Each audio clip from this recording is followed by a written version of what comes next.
हैवल का जो 1.5 वेरिएंट है उसके अंदर इतने फीचर्स नहीं है जो शान में 5 सीटर में जो वेरिएंट्स। ये 1.5 टर्बो है। ये 1.5 टर्बो है। फीचर्स भी ज्यादा हैं और इसकी जो बूट स्पेस है और पिछली रो की जो लेग स्पेस है वो हैवल से ज्यादा थी। इसका जो मुझे सबसे अच्छा फीचर लगता है वो वेंटिलेटेड सीट्स हैं, क्योंकि पाकिस्तान में जितनी गर्मी है तो मुझे ये फीचर बहुत अच्छा लगा इसका। अस्सलाम वालेकुम नाज़रीन, you are watching voice wheel और आज का जो ऑनर रिव्यू है वो बहुत ज़्यादा स्पेशल होने वाला है क्योंकि आज हमारे साथ जो शख्सियत मौजूद है उनका नाम अरफात मिन्हास है और पाकिस्तान नेशनल टीम के प्लेयर है। पिछले 3-4 सीजन के अंदर जो है वो PSL के अंदर भी खेल रहे हैं, कराची किंग्स के साथ अभी मुंसलिक है और ऑर्थोडॉक्स स्पिनर बॉलर है, लेफ्ट आर्म। अरफात भाई बहुत शुक्रिया आपकी कीमती वक्त का। अरफात भाई फर्स्ट ऑफ ऑल तो थैंक यू कि आपने हमें जो है वो अपना वक्त दिया और हम आज ऑनर रिव्यू है इसको रिकॉर्ड कर रहे हैं। सो हमारा एक जो जनरल पैटर्न है उसी के अकॉर्डिंगली अगर चलते हैं तो सबसे पहले आप ये बताएं कि ये कौन सी गाड़ी है, इसका मेक मॉडल वेरिएंट कौन सा है? जी ये ओशान X7 है, 5 सीटर फ्यूचर सेंस है, 2025 मॉडल है और ब्लैक कलर है। ये जो इसका गैलेक्सी ब्लैक कलर आता है वो। और ये आपने अगर यही खरीदनी थी या कोई और भी 2-4 आपने उस वक्त जब गाड़ी खरीदे थे तो कुछ कंसीडर किया था? मैं जब गाड़ी लेनी थी तो इस मेरी जो प्राइस ब्रैकेट थी उसमें ये गाड़ी थी और हैवल थी और उसके बाद जेटोर डैशिंग आ रही थी, तो उसका मुझे बड़ा दिल करा था कि शायद मैं वो ले लूं, लेकिन उसकी उतनी मार्केट नहीं बनी थी अभी और वो भी नहीं है, इसकी डीलरशिप्स भी नहीं है इतनी अभी पाकिस्तान में, तो फिर मैंने इसलिए इसी को प्रेफरेंस दी क्योंकि इसकी एक अच्छी मार्केट है पाकिस्तान में। अच्छा, तो लोग तो वैसे जब इसको कंपेयर करते हैं हैवल के साथ तो वो कहते हैं यार हैवल का लेवल और था, तो क्या आपको हैवल को आपने क्यों ना चूज किया? जो हैवल का जो 1.5 वेरिएंट है उसके अंदर इतने फीचर्स नहीं है जो इसका जो शान में 5 सीटर में जो वेरिएंट्स। ये 1.5 टर्बो है। ये 1.5 टर्बो है। इसमें जो वेरिएंट्स मिल रहे हैं वो शान जो हैवल है उसमें नहीं है 1.5 में। तो इस वजह से जब हम सेम प्राइस में दो गाड़ियों को कंपेयर करते हैं तो इसमें फीचर्स भी ज्यादा हैं और ये मेरे ख्याल में इसकी जो बूट स्पेस है और जो इसकी पिछली रो की जो लेग स्पेस है वो हैवल से ज्यादा थी और फीचर्स वाइज भी ज्यादा थी, तो फिर मैंने इसलिए इसको प्रेफरेंस। सो अगर आप अरफात भाई रिवील करना चाहें तो ये आपने कितने में खरीदी थी?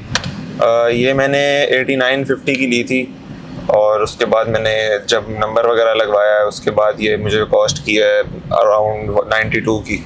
अच्छा अरफात भाई, इसके अंदर अगर हम फीचर्स की बात करते हैं तो इसके अंदर एंड्रॉयड एप्पल जो है वो कारप्ले भी मौजूद है और इसके अंदर जो है यानी इसका जो एक दूसरा वेरिएंट आता है जिसे कंफर्ट कहते हैं तो उसके अंदर जो है वो थोड़े से फीचर जो है वो शायद कम देखने को मिलते हैं। तो आपको परफॉर्मेंस लवर के फीचर लवर फीचर्स अब देखें SUV है तो फीचर्स तो होने चाहिए गाड़ी में, जिस तरह की चाइनीज ब्रांड्स गाड़ियां बना रहे हैं तो मेरे हिसाब से तो इसके फीचर्स जो हैं वो जो कंफर्ट में 2-3 फीचर्स कम हैं, बाकी इसमें जो फीचर हैं वो तो अच्छे हैं। मेरे ख्याल में हर ऐसा फीचर है जो आपको एक नॉर्मल रूटीन में यूज़ करने को ज़रूरत पड़ती है।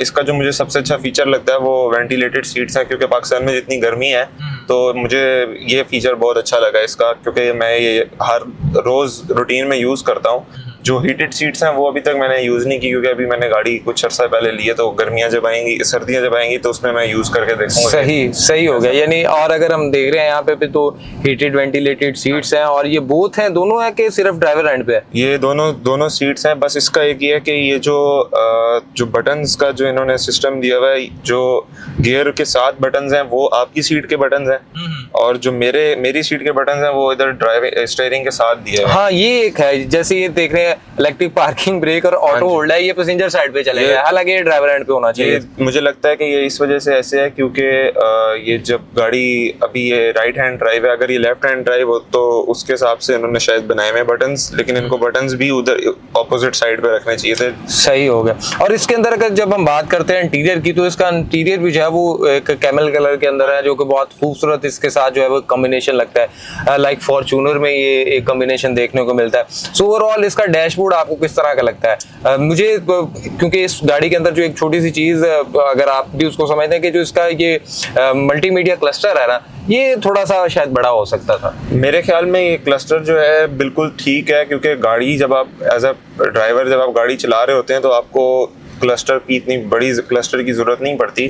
मुझे नहीं पता कि लोगों को इतना इस पे क्यों वो महसूस होता है कि क्लस्टर बड़ा होना चाहिए, क्योंकि मुझे तो आज तक कभी ज़रूरत नहीं पड़ी इतने बड़े क्लस्टर की, क्योंकि हर चीज़ मुझे यहाँ से इजीली नज़र आ रही है।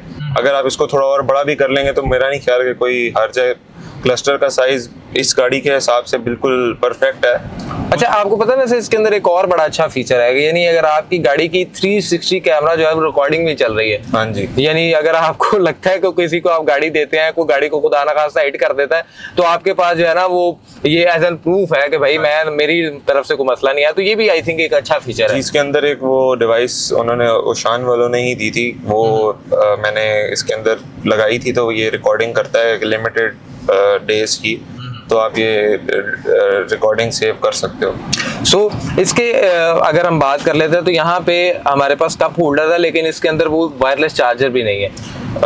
वायरलेस चार्जर नहीं है इसके अंदर आप वो दूसरी तरह फोन को चार्ज कर सकते हैं। वो आपके पास कनेक्टिविटी होती है, चार्जिंग कनेक्टिविटी, वो इसके अंदर दी हुई है। आर्म रेस्ट के अंदर जगह बनी हुई है वहाँ पे इसके अंदर। और ये मेरे ख्याल में ये हेवल में ये फीचर होता है, आई थिंक हेवल में यहाँ पे वायरलेस चार्जर। लेकिन वो वायरलेस चार्जिंग जो है उसकी पावर वो इतनी ज़्यादा नहीं है, वो इतनी तेज चार्जिंग नहीं करता। तो अगर उससे बेहतर है कि आप अगर वायर से चार्ज करो, और मेरे ख्याल में गाड़ियों में जो वायरलेस चार्जिंग का ऑप्शन है वो फ़ोन की बैटरी को भी ख़राब कर सकता है। तो आप बेहतर है कि आप वायर से चार्ज करें।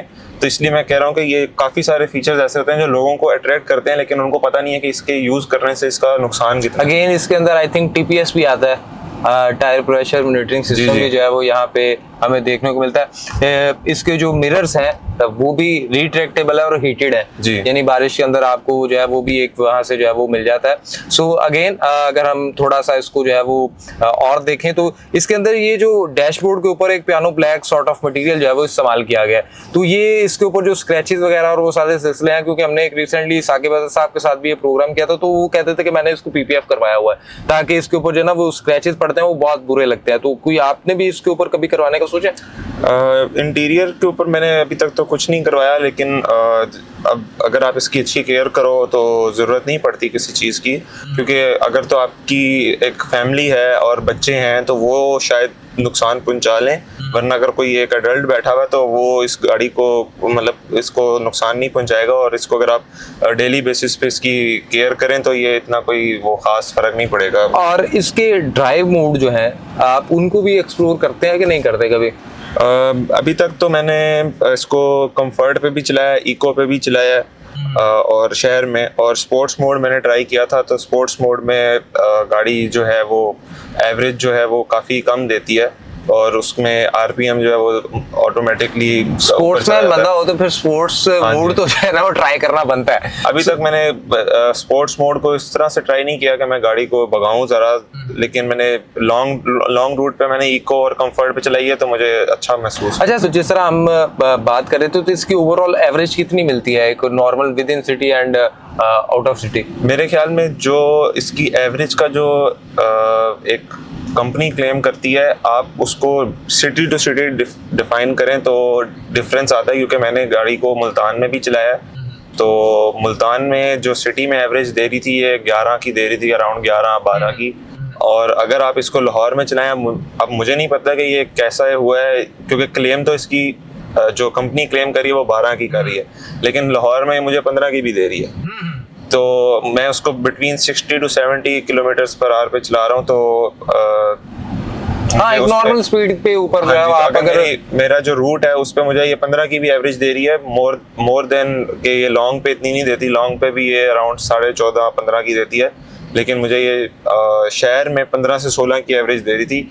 अब मुझे नहीं पता कि इसका जो सिस्टम है वो एक्यूरेट है इतना कि नहीं, लेकिन हम इसको दूसरी तरह भी मेजर कर सकते हैं कि जब आप टैंक फुल कराओ तो उसको आप ट्रिप मीटर के साथ मेजर कर लो। एक और भी चीज है, जिस तरह चंगान वालों की एक एल्सविन भी गाड़ी जो है वो मार्केट में आई थी और उसकी जो है ना वो सस्पेंशन को लेके जो है ना वो काफी ज्यादा मार्केट में कुछ रूमर्स भी देखने को मिले। तो आपको इसकी सस्पेंशन ओवरऑल या इसकी रोड ग्रिप किस तरह की लगती है? और मैं अभी देख रहा हूँ कि मुझे इसके अंदर कोई ऐसा नॉइस भी फील नहीं हो रही है। हाँ जी, ये इसका सस्पेंशन जो है वो मेरे ख्याल में तो बहुत अच्छा है, क्योंकि जो माइनर से रोड पे आपको जंप्स या मैन होल्स नज़र आते हैं वो इसको कवर कर लेती है और इतना फ़र्क नहीं महसूस होता कि आपको फील नहीं होता कि कोई बड़ा खड्डा महसूस हुआ हो। तो सस्पेंशन वाइज तो ये गाड़ी बहुत अच्छी है। मैंने इसको नॉर्दर्न एरियाज में भी चलाया तो वहाँ पे भी ये मुझे बड़ा कंफर्टली, और रोड क्लियरेंस भी काफ़ी अच्छी होगी इसकी, क्योंकि सेडान वगैरह तो वहाँ पे काबूबिन में वो मतलब काम नहीं करती हैं। अच्छा, ये आपकी पहली कार ही थी? जी जी, ये मेरी पहली कार है। मैंने इसको मतलब मैंने अपनी जो ज़ाती कार ली है वो पहली यही थी। तो वैसे अगर ओवरऑल अगर देखा जाए तो आप को सेडान में भी आप ट्रैवल तो करते होंगे, तो आपको सेडान ज़्यादा बेहतर लगते हैं या एसयूवी ज़्यादा बेहतर लगती है? असल में मेरे पास जो लगेज होता है मेरा अपना वो थोड़ा सा ज़्यादा है, तो सेडान जो है उसका जो ट्रंक स्पेस है वो थोड़ा छोटा होता है एज़ कम्पेयर टू एसयूवीज़। वैसे तो मुझे सेडान्स भी पसंद है, लेकिन एज अ क्रिकेटर और मुझे मतलब मेरे पास लगेज बहुत ज़्यादा है, तो इस वजह से फिर मैं प्रेफर करता हूँ कि मेरे पास एसयूवी हो। अगर मुझे कभी सेकंड ऑप्शन गाड़ी रखनी हो तो मैं सेडान को ही प्रेफरेंस दूंगा कि मैं सेडान रखूँ। और बल्कि अगर आप देखें तो वो आपने 7 सीटर भी इसीलिए नहीं खरीदी कि आपका लगेज होता है, वरना 7 सीटर में फिर आपको सीट्स जो है वो फोल्ड करनी पड़ती हैं। हाँ जी, जब 7 सीटर में मेरे ख्याल में एक और इशू है कि 7 सीटर जब आप गाड़ी लेते हैं यही ओशान, तो उसमें जो मिडल रो है उसकी लेग स्पेस थोड़ी कम हो जाती है एज कम्पेयर टू 5 सीटर। अगर आप 5 सीटर लें तो उसमें जो लेग स्पेस है वो मिडल रो की ज़्यादा, और 7 सीटर गाड़ी जो है उसमें अगर आप जो लास्ट रो है उसको अगर आप देखें तो वहाँ पे एक एडल्ट नहीं बैठ सकता, वो एक मतलब वहाँ पे बच्चा बैठ जाए तो उसके लिए ठीक है। तो मुझे 7 सीटर गाड़ी की ज़रूरत नहीं थी, तो मैंने इसलिए 5 सीटर लिया, क्योंकि ताकि मुझे एक तो मिडल रो में जो लेग स्पेस है वो भी अच्छी मिल जाती है और जो ट्रंक स्पेस है वो भी अच्छी मिल जाती है। अच्छा, अभी हमने रिसेंटली शुएब भाई से भी बात की तो वो भी ये कहते हैं कि गाड़ी वो होनी चाहिए कि जब बंदा प्रैक्टिस करके आए ना तो गाड़ी उसकी थकन जो है वो उतार दे। तो आप भी प्रैक्टिस वगैरह करते हैं, और जिस तरह मुल्तान की गर्मी है और लाहौर में के अंदर भी शदीद किस्म की, तो जब वापस आते हैं तो गाड़ी में बैठ के एक कंफर्ट फील होता है? कंफर्ट वाइज ये गाड़ी मुझे बहुत पसंद है, क्योंकि इसकी सीट्स जो हैं वो भी कंफर्टेबल हैं, और मैं लाहौर में प्रैक्टिस कर रहा हूँ तो मेरा रोज़ का तकरीबन 100 किलोमीटर्स का सफ़र है और मैं तकरीबन 2 घंटे गाड़ी चलाता हूँ। 1 घंटा जाने में लगता है, 1 घंटा आने में लगता है। तो मुझे कभी ये नहीं फील हुआ कि यार मैं थका हुआ हूँ, मेरे से इतनी लंबी ड्राइविंग नहीं होगी। कंफर्ट देती है मुझे। और एसी भी इसका बहुत अच्छा मैं देख रहा हूँ काम कर रहा है, काफ़ी अच्छा है as compare to other cars, और जितनी गर्मी है उस हिसाब से ये बहुत अच्छा एसी काम करता है। और इसके पीछे भी मैं देख रहा हूँ तो सेकंड रो के अंदर जो है आपको एसी की वेंट्स देखने को मिल जाती है। ये इसकी जो सनरूफ है तो इसको आप किस तरह से देखते हैं, क्योंकि ये अच्छी लगती है?